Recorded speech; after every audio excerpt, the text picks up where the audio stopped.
Hey guys, today I'm going to talk about our M series. It's our waterproof enclosure.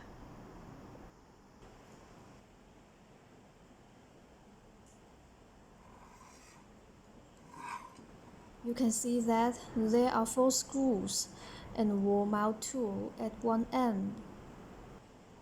Now I will disassemble the screws.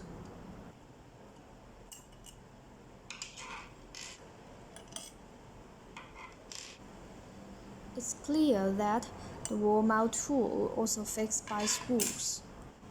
Then gently pull the cover out.